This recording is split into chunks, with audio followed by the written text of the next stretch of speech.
ओम शांति। ओम शांति। ओम शांति। ओम शांति। ओम शांति। ओम शांति। आज 7 दिसंबर 2024। आज बाबा ने मीठी मधुर मुरली में कर्म की थ्योरी पर प्रकाश डाला है कि कर्म का सिद्धांत क्या है। सारा मदार बाबा ने कहा, जैसे कहा याद पर है, पढ़ाई पर है, ऐसे ही याद और पढ़ाई के साथ साथ सारा मदार किस पर निर्भर करता है? हमारे कर्मों पर। तो हमें सदा इस बात का ध्यान रखना है कि माया के वशीभूत होकर कोई भी उल्टा कर्म नहीं करना है, क्योंकि यदि उल्टा कर्म होगा तो सजा खानी पड़ेगी। साथ ही बाबा ने कहा कि बाप आए हैं तुम्हें समझदार बनाने। तो सबसे ज्यादा समझदार कौन है? कौन है सबसे ज्यादा समझदार?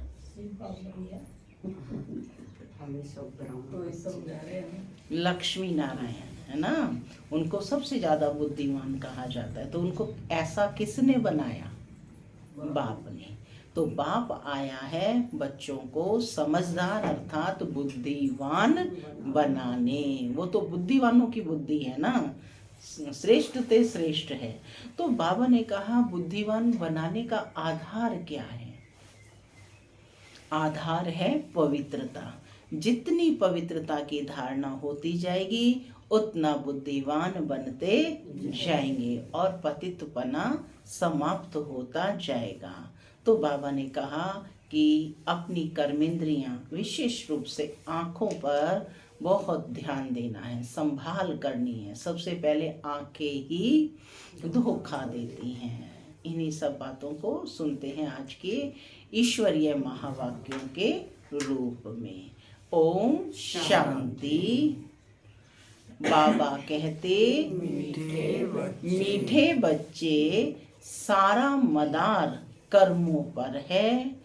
सदा ध्यान रहे कि माया के वशीभूत कोई उल्टा कर्म ना हो जिसकी सजा खानी पड़े। सारा मदार कर्मों पर है। सदा ध्यान रहे कि माया के वशीभूत कोई उल्टा कर्म ना हो जिसकी सजा खानी पड़े। आज की मुरली से प्रश्न है, बाप की नजर में सबसे अधिक बुद्धिमान कौन है? बाप की नजर में सबसे अधिक बुद्धिमान कौन है? सबसे अधिक बुद्धिमान कौन है? बाबा कहते जिनमें पवित्रता की धारणा है वही बुद्धिमान है, और जो पतित हैं वह बुद्धिहीन हैं। जिनमें पवित्रता की धारणा है वही बुद्धिमान है, और जो पतित हैं वह बुद्धिहीन है। लक्ष्मी नारायण को सबसे अधिक बुद्धिमान कहेंगे। तुम बच्चे अभी बुद्धिवान बन रहे हो। पवित्रता ही सबसे मुख्य है, इसलिए बाप बच्चों को सावधान करते हैं, बच्चे ये आंखें धोखा ना दें, इनसे संभाल करना।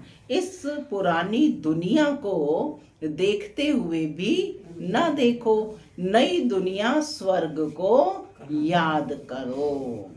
ओम शांति। माना मैं आत्मा शांत स्वरूप हूँ, शांति मेरा स्वधर्म है। बाबा कहते मीठे बच्चे अब घर वापस जाना है। ओम शांति। मीठे मीठे सिक्की लधे बच्चे यह तो समझते हैं कि इस पुरानी दुनिया में हम अभी थोड़े दिन के मुसाफिर हैं। क्या बाबा नाम दे रहे हैं? मुसाफिर। थोड़े दिन के मुसाफिर हैं इस दुनिया में। दुनिया के मनुष्य समझते हैं अर्जुन 40,000 वर्ष यहाँ रहने का है। तुम बच्चों को तो निश्चय है ना निश्चय है। यह बातें भूलो नहीं। यहाँ बैठे हो तो भी तुम बच्चों के अंदर में गदगद होना चाहिए। इन आंखों से जो कुछ देखते हो सब विनाश होने वाला है। आत्मा तो अविनाशी है। हम आत्मा ने 84 जन्म लिए हैं। अभी बाबा आया है घर ले जाने के लिए। पुरानी दुनिया जब पूरी होती है तब बाप आते हैं नई दुनिया बनाने। नई सो पुरानी और पुरानी सो नई दुनिया कैसे होती है? बाबा कहते कि यह तुम्हारी बुद्धि में है। ये सारी नॉलेज अब तुम्हारी बुद्धि में है कि हमने अनेकों बार चक्र लगाया है। अभी चक्र पूरा होता है। नई दुनिया में हम थोड़े ही देवताएं रहते हैं, मनुष्य नहीं होंगे। नई दुनिया में कौन होंगे? देवताएं। बाकी सारा मदार कर्मों पर है। मनुष्य उल्टा कर्म करते हैं तो वह खाता जरूर है। इसलिए बाप पूछते हैं कि इस जन्म में कोई ऐसे पाप तो नहीं किए हैं? पूछ रहे हैं। यह है पतित छीछी रावण राज्य। यह धुंधकारी दुनिया है। अभी बाप तुम बच्चों को वर्षा दे रहे हैं। यह धुंधकारी दुनिया है, माने विनाश होने वाली है। तो अभी बाप तुम बच्चों को वर्षा दे रहे हैं। अभी तुम भक्ति नहीं करते। भक्ति के अंधियारे में धक्के खाकर आए हो। अभी बाप का हाथ मिला है। विजुअलाइज करिए, किसका हाथ मिला है? बाप का हाथ मिला है।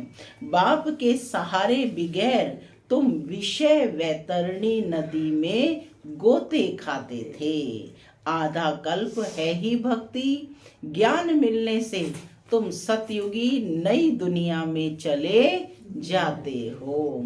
अभी तो यह पुरुषोत्तम संगम युग, जबकि तुम पतित छीछी से गुलगुल कांटों से फूल बन रहे हो। यह कौन बनाते हैं? पूछ रहे हैं बाबा, कौन बना रहे हैं? कांटों से फूल, गुलगुल, छीछी से गुलगुल कौन बना रहे हैं? शिव बाबा। यह है बेहद का बाप। लौकिक बाप को बेहद का बाप नहीं कहेंगे। तुम ब्रह्मा और विष्णु के भी ऑक्यूपेशन को जान गए हो, है ना? ब्रह्मा और विष्णु के ऑक्यूपेशन का। ब्रह्मा का क्या ऑक्यूपेशन है? स्थापना का। और विष्णु, हाँ, एक यूनिट दिखाई है युगल को, है ना? विष्णु के रूप में याद करा जाता है। तो डिनाइस्टी पूरी चलाते हैं। तो विष्णु के भी ऑक्यूपेशन यानी पालना को जानते हो। तो तुम्हें कितना शुद्ध नशा रहना चाहिए। मूल वतन, सूक्ष्म वतन और यह है स्थूल वतन। ये सब संगम पर ही होता है। बाप बैठ अभी तुम बच्चों को समझाते हैं। पुरानी और नई दुनिया का यह संगम है। पुकारते भी हैं कि हे पतितों को पावन बनाने वाले आओ। बाप का भी इस संगम पर पार्ट चलता है। कब चलता है बाप का पार्ट? इस संगम पर बाप का भी पार्ट चलता है। क्रिएटर डायरेक्टर है ना, तो जरूर उनकी कोई एक्टिविटी होगी ना। सब जानते हैं कि उनको आदमी नहीं कहा जाता। उनका तो अपना शरीर ही नहीं है। बाकी सबको मनुष्य व देवता कहेंगे। अब जो है वो मनुष्य हैं, भविष्य में जो देवता होंगे। तो बाबा कहते हैं लेकिन बाप को नहीं कह सकते मनुष्य, क्योंकि उनको अपना शरीर नहीं है। शिव बाबा को ना देवता ना मनुष्य कहेंगे। यह तो टेम्परेरी शरीर लोन में लिया हुआ है। गर्भ से थोड़े ही पैदा हुए हैं। बाप खुद कहते हैं, डायरेक्ट स्पीच है, बच्चे शरीर बगैर मैं राजयोग कैसे सिखलाऊंगा। हमको मनुष्य लोग भल कह देते हैं कि ठिक्कर भीतर में परमात्मा है, परंतु अभी तुम बच्चे समझते हो कि मैं कैसे आता हूँ। अभी तुम राजयोग सीख रहे हो। कोई मनुष्य तो सिखला ना सके, देवताएं तो राजयोग सीख ना सकें। यहाँ इस पुरुषोत्तम संगम युग पर राजयोग सीखकर देवता बनते हैं। अभी तुम बच्चों को अथाह खुशी होनी चाहिए। अभी हमने 84 का चक्र पूरा किया है। बाप कल्प कल्प आते हैं। बाप खुद कहते हैं ये बहुत जन्मों के अंत का जन्म है। श्री कृष्ण तो सतयुग का प्रिंस था, वही फिर 84 का चक्र लगाते हैं।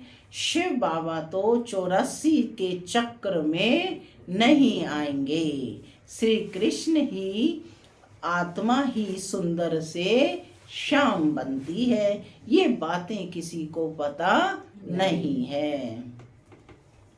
बाबा कहते तुम्हारे में भी नंबरवार ही जानते हैं। माया बहुत कड़ी है, किसको भी छोड़ती नहीं है। बाप को सब मालूम पड़ता है। माया ग्रहा एकदम हप कर लेती है ना। माया ग्रहा है जो एकदम पकड़कर हप कर लेती है। यह बाप अच्छी रीति जानते हैं। ऐसे नहीं समझो कि बाप कोई अंतर्यामी है, नहीं। बाप सभी की एक्टिविटी को जानते हैं। समाचार तो आते हैं ना, माया एकदम कच्चा ही पेट में डाल देती है। माया तो कच्चा ले जाती है ना एकदम। ऐसी बहुत बातें तुम बच्चों को मालूम नहीं पड़ती है, बाप को तो सब मालूम पड़ता है। मनुष्य फिर समझ लेते परमात्मा अंतर्यामी है। बाप कहते हैं मैं अंतर्यामी नहीं हूँ। हर एक की चलन से मालूम तो पड़ता है ना। बहुत छीची चलन चलते हैं। बहुत बच्चे बाबा कहते बहुत ही छीची चलन चलते हैं। इसलिए ही बाप घड़ी घड़ी बच्चों को खबरदार करते हैं, सावधान कर रहे हैं बाबा बच्चों को कि माया से संभालना है। फिर भल बाप समझाते हैं तो भी बुद्धि में नहीं बैठता। काम महा शत्रु है। मालूम भी ना पड़े कि हम विकार में गए, ऐसे भी होता है। इसलिए बाप कहते कुछ भी भूल आदि होती है तो साफ बता दो, छिपाओ मत, नहीं तो 100 गुना पाप हो जाएगा। वह अंदर ही अंदर खाता रहेगा, वृद्धि होती रहेगी, एकदम गिर पड़ेंगे। बच्चों को बाप के साथ बिल्कुल ही सच्चा रहना है, नहीं तो बहुत बहुत घाटा पड़ जाएगा। यह तो रावण की दुनिया है। रावण की दुनिया को हम याद क्यों करें? क्या कहा बाबा ने? हमें तो नई दुनिया में जाना है, तो किसे याद करेंगे? नई दुनिया को। बाप नया मकान आदि बनाते हैं तो बच्चे समझते हैं कि हमारे लिए नया मकान बन रहा है, खुशी रहती है। यह तो बेहद की बात है। हमारे लिए नई दुनिया स्वर्ग बन रहा है। अभी हम नई दुनिया में जाने वाले हैं। फिर जितना बाप को याद करेंगे उतना गुलगुल बनेंगे। हम विकारों के वश हो कांटे बन पड़े हैं। तुम बच्चे जानते हो जो नहीं आते हैं वह तो माया के वश हो गए हैं, बाप के पास है ही नहीं, ट्रेटर बन गए हैं, पुराने दुश्मन के पास चले गए हैं। कौन है पुराना दुश्मन? ऐसे ऐसे बहुतों को माया हप कर लेती है। कितने खत्म हो जाते हैं।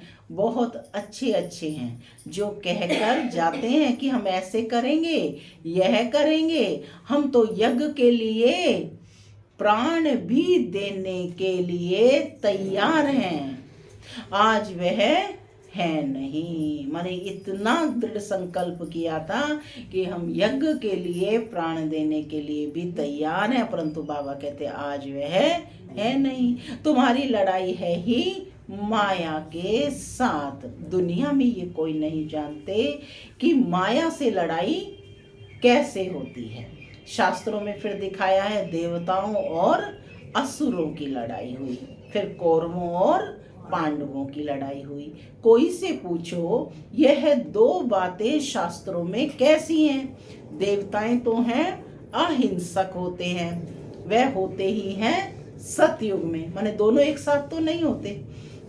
तो वह कब होते हैं? सतयुग में। वह फिर क्या कलयुग में लड़ने आएंगे? विचारणीय प्रश्न है ना कि देवताएं सतयुग में होती हैं। विचार सागर मंथन करें कि क्या देवताएं सतयुग से कलयुग में लड़ने के लिए आएंगे? नहीं आते। कौरव और पांडवों का भी अर्थ बाबा कहते नहीं समझते हैं। शास्त्रों में जो लिखा है वही पढ़कर सुनाते रहते हैं। बाबा की तो सारी गीता पढ़ी हुई है। जब यह ज्ञान मिला तो विचार चला कि गीता में ये लड़ाई आदि की बातें क्या लिखी हैं। माने बाबा पहले से गीता पढ़ते थे, लेकिन जब बाबा की प्रवेशता हुई उसके बाद ये सब बातें समझ में आने लगी। तो बाबा ने कहा कि लड़ाई आदि की बातें क्या लिखी हैं। श्री कृष्ण तो गीता का भगवान नहीं है, इनके अंदर बाप बैठा है था, तो इन द्वारा उस गीता को भी छुड़वा दिया। किनके अंदर? ब्रह्मा के अंदर, है ना। वह बाप बैठा था तो इन द्वारा उस गीता को भी छुड़वा दिया। अभी बाप द्वारा कितना सोझरा मिला है। आत्मा को ही सोझरा होता है। तब बाप कहते हैं अपने को आत्मा समझो, बेहद के बाप को याद करो। भक्ति में तुम याद करते थे, कहते थे आप आएंगे तो बलिहार जाएंगे, परंतु वे कैसे आएंगे, कैसे बलिहार जाएंगे ये थोड़े ही समझते थे। बस कहते थे लेकिन समझते नहीं थे। अभी तुम बच्चे समझते हो कि जैसे बाप है वैसे हम आत्मा भी हैं। बाप का है अलौकिक जन्म और तुम बच्चों को कैसे अच्छी रीति पढ़ाते हैं। बाप अलौकिक जन्म लेकर कैसे तुम बच्चों को अच्छी रीति पढ़ाते हैं। तुम खुद कहते हो यह तो वही हमारा बाप है जो कल्प कल्प हमारा बाप बनते हैं। हम सभी बाबा बाबा कहते हैं, बाबा भी बच्चे बच्चे कहते हैं। वही टीचर रूप में राजयोग सिखलाते हैं, विश्व का तुमको मालिक बनाते हैं। तो ऐसे बाप का बनकर फिर उसी टीचर से शिक्षा भी लेनी चाहिए। सुन सुनकर गद गद होना चाहिए। अगर छीची बने तो वह खुशी आएगी ही नहीं। भल कितना माथा मारे वह फिर हमारे जाति भाई नहीं हैं। यहाँ मनुष्यों के कितने सरनेम होते हैं, वह सभी हैं हद की बातें। तुम्हारा सरनेम देखो कितना बड़ा है, बड़े ते बड़ा कितना बड़ा है। Great great grandfather Brahma, Adidev के बच्चे हुए ना, great great grandfather Brahma. उनको कोई जानते ही नहीं। शिव बाबा को तो सर्वव्यापी कह दिया, ब्रह्मा का भी किसी को पता नहीं है। चित्र भी है ब्रह्मा विष्णु शंकर, फिर ब्रह्मा को सूक्ष्म वतन में ले गए हैं। बायोग्राफी कुछ भी नहीं जानते, माने ब्रह्मा की बायोग्राफी को नहीं जानते हैं। सूक्ष्म वतन में फिर ब्रह्मा बाबा पूछ रहे हैं कहाँ से आया, वहां कैसे अडॉप्ट करेंगे। कोई भी एडॉप्शन सूक्ष्म वतन में तो होती नहीं है, तो पूछ रही है बाबा कि वहां कैसे अडॉप्ट करेंगे। बाप ने समझाया है कि यह हमारा रथ है। बहुत जन्मों के अंत में मैंने इसमें प्रवेश किया है। यह पुरुषोत्तम संगम युग गीता का एपिसोड है। क्या कहा? यह पुरुषोत्तम संगम युग गीता का एपिसोड है जिसमें पवित्रता मुख्य है। पतित से पावन कैसे बनना है यह किसी को भी पता नहीं है। साधु संत आदि कभी भी ऐसे नहीं कहेंगे कि देह सहित देह के सभी संबंधों को भूल एक मुझ बाप को याद करो तो माया के पाप कर्म भस्म हो जाएंगे। कहेंगे वो ऐसे? नहीं कहेंगे ना। वह तो बाप को ही नहीं जानते हैं। गीता में बाप ने कहा है कि इन साधुओं आदि का भी मैं आकर उद्धार करता हूँ। बाप समझाते हैं शुरू से लेकर अब तक जो भी आत्माएं पार्ट बजा रही हैं सभी का यह अंतिम जन्म है। इसका भी यह अंतिम जन्म है। माने ब्रह्मा का भी यह अंतिम जन्म है। यही फिर ब्रह्मा बना है। छोटेपन में गांवड़े का छोरा था। 84 जन्म इसने पूरे किए, फर्स्ट से लास्ट तक। अभी तुम बच्चों की बुद्धि का ताला खुला हुआ है। सबकी बुद्धि का ताला खुला है। कौन सा ताला लगा हुआ था? गॉड रेज का ताला। वो गॉड रेज के ताले को कौन खोलेगा? गॉड ही खोलेगा। गॉड रेज में भी गॉड ही है। तो अभी तुम बुद्धिवान बनते हो, आगे बुद्धिहीन थे। ये लक्ष्मी नारायण है बुद्धिवान। बुद्धिहीन पतित को कहा जाता है। मुख्य है पवित्रता। लिखते भी हैं माया ने हमें गिरा दिया, आंखें क्रिमिनल बन गई। बाप तो घड़ी घड़ी बच्चों को सावधान करते रहते हैं, बच्चे कभी माया से हार नहीं खाना, अभी घर जाना है।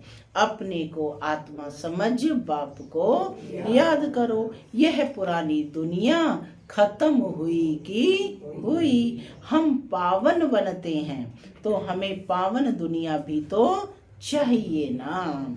तुम बच्चों को ही पतित से पावन बनना है। बाप तो योग नहीं लगाएंगे, कौन लगाएंगे योग? क्योंकि बाबा तो पतित नहीं बनते हैं ना। बाबा पतित थोड़े ही बनता है जो योग लगावे। बाबा तो कहते हैं मैं तुम्हारी सेवा में उपस्थित हुआ हूँ, है ना। बाप हैं बच्चों की सेवा में उपस्थित होते हैं। तुमने ही मांगनी की है कि आकर हम पतितों को पावन बनाओ। तुम्हारे ही कहने से मैं आया हूँ। तुम्हें बहुत सहज रास्ता बताता हूँ। सिर्फ मन मना भाव, मन को मेरे मन के साथ कनेक्ट करो। भगवान वाच है ना, सिर्फ श्री कृष्ण का नाम देने से बाप को सब भूल गए हैं। बाप है फर्स्ट और सेकंड है श्री कृष्ण। क्या है? सेकंड। नेक्स्ट टू गॉड कहा जाता है ना श्री कृष्ण को। बाप है फर्स्ट, श्री कृष्ण है सेकंड। वह परम धाम का मालिक है, वह है बैकुंठ का मालिक। सूक्ष्म वतन में तो कुछ होता ही नहीं। सभी में नंबर 1 है श्री कृष्ण। कौन है नंबर 1? श्री कृष्ण, जिसको सब प्यार करते हैं। बाकी तो सब पीछे पीछे आते हैं। स्वर्ग में तो सब जा भी ना सकें। तो तुम मीठे मीठे बच्चों को हड्डी जिगरी खुशी होनी चाहिए। कई बच्चे बाप के पास आते हैं तो कभी पवित्र नहीं रहते हैं। बाबा समझाते हैं विकार में जाते हो फिर बाबा के पास क्यों आते हो? कहते क्या करूं, रह नहीं सकता हूं, परंतु यहाँ आता हूं शायद कभी तीर लग जाए। बाप कहते कि आप बगैर हमारी सदगति कौन करेगा? क्या कह रहे हैं कि आप बगैर हमारी सदगति कौन करेगा, इसलिए मैं आकर बैठ जाता हूँ। माया कितनी प्रबल है। निश्चय भी होता है कि बाबा हमको पतित से पावन गुलगुल बनाते हैं, परंतु क्या करें, फिर भी सच बोलने से कभी सुधर जाऊंगा। हमको यह निश्चय है कि आपसे ही हमें सुधरना है। क्या कहा कि हमको यह निश्चय है कि आपसे ही हमें सुधरना है। बाबा को ऐसे बच्चों पर तरस पड़ता है, फिर भी ऐसे होगा, नथिंग न्यू। बाबा तो रोज रोज श्रीमत देते हैं, कोई अमल में लाते भी हैं। इसमें बाबा क्या कर सकता है। बाबा कहे शायद इनका पार्ट ही ऐसा है। सब तो राजे रानियां नहीं बनते हैं, राजधानी स्थापन हो रही है, राजधानी में सब चाहिए, फिर भी बाबा कहते हैं बच्चे हिम्मत नहीं छोड़ो, आगे जा सकते हो। अच्छा, मीठे मीठे सिक्के लदे बच्चों प्रति मात पिता बाप दादा का याद प्यार और गुड मॉर्निंग रूहानी बाप की रूहानी बच्चों को नमस्ते। हम रूहानी बच्चों की रूहानी मात पिता बाप दादा को याद प्यार गुड मॉर्निंग और नमस्ते नमस्ते सदा रहो हंसते बनो। धारणा के लिए मुख्य सार, पहला, बाप के साथ सदा सच्चा रहना है। अभी कोई भी भूल हो जाए तो छिपाना नहीं है। आंखें कभी क्रिमिनल ना हो, इसकी बहुत बहुत संभाल करनी है। दूसरा पॉइंट है, सदा शुद्ध नशा रहे कि बेहद का बाप हमें पतित छीछी से गुलगुल कांटों से फूल बना रहे हैं। अभी हमें बाप का हाथ मिला है, जिसके सहारे हम विषय वैतरणी नदी पार हो जाएंगे। आज का वरदान है, पावरफुल ब्रेक द्वारा सेकंड में नेगेटिव को पॉजिटिव में परिवर्तन करने वाले स्वपरिवर्तक भव।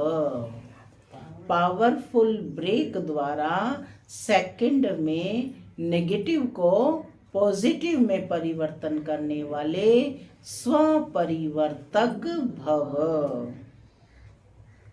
जब नेगेटिव अथवा व्यर्थ संकल्प चलते हैं तो उसकी गति बहुत फास्ट होती है। फास्ट गति के समय पावरफुल ब्रेक लगाकर परिवर्तन करने का अभ्यास चाहिए। वैसे भी जब पहाड़ी पर चढ़ते हैं तो पहले ब्रेक को चेक करते हैं। आप अपनी ऊंची स्थिति बनाने के लिए संकल्पों को सेकंड में ब्रेक देने का अभ्यास बढ़ाओ। माने सेकंड में उन व्यर्थ संकल्पों को रोकने का अभ्यास बढ़ाओ। जब अपने संकल्प व संस्कार एक सेकंड में नेगेटिव से पॉजिटिव में परिवर्तन कर लेंगे, तब स्व परिवर्तन से विश्व परिवर्तन का कार्य संपन्न होगा। स्लोगन है, स्वयं प्रति और सर्व प्रति, स्वयं प्रति और सर्व आत्माओं के प्रति श्रेष्ठ परिवर्तन की शक्ति को कार्य में लाने वाले ही सच्चे कर्म योगी हैं। स्वयं प्रति और सर्व आत्माओं के प्रति श्रेष्ठ परिवर्तन की शक्ति को कार्य में लाने वाले ही सच्चे कर्म योगी हैं। ओम शांति।